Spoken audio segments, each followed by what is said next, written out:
साय सरकार के एक ठन अउ नवा उद्यम आगू आहे। जी हाँ, आप मन ला बता देथन कि अब छत्तीसगढ़ के पुलिसकर्मी मन ला मिली आर्थिक सहायता। हमारे पुलिस के जवान कानून एवं व्यवस्था की स्थिति संभालने कड़ी मेहनत करते हैं। उनकी सुविधा के लिए हम पूरी तरह संकल्पित हैं। इसी कड़ी में आज पुलिस विभाग ने 8 बैंकों के साथ एमओयू किया है। इस एमओयू से खाता धारक पुलिस अधिकारी कर्मचारियों को विपरीत परिस्थितियों में भी अतिरिक्त आर्थिक सहायता बैंक की ओर से प्राप्त हो सकेगी।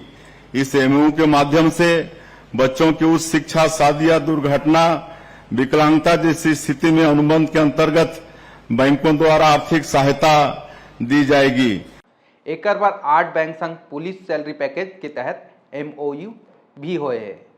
ये आर्थिक सहायता 20 लाख रुपया तक के रही और एकर ले पुलिस कर्मी मन अपन लइका मन के पढ़ाई लिखाई और अपन बेटी के बर बिहाव कर सकथे। वहीं उप मुख्यमंत्री विजय शर्मा कहिन कि ये एक ऐतिहासिक कदम है। पुलिस कर्मी मन ला स्वतंत्रता दे गे है, वह अपन सुविधा अनुसार को भी बैंक में सैलरी खाता खोलवा सकथे। एकर पर कोनो प्रकार के रोक टोक या अतिरिक्त शुल्क नहीं देल पड़ा है। वहीं बैंक के प्रस्ताव पुलिस इकाई में भेजे जा चुके हैं। तो संगवारी हो ये वीडियो ला पुलिस कर्मी मन के शेयर करो और देखत रहो हमारे चैनल ठिया छत्तीसगढ़।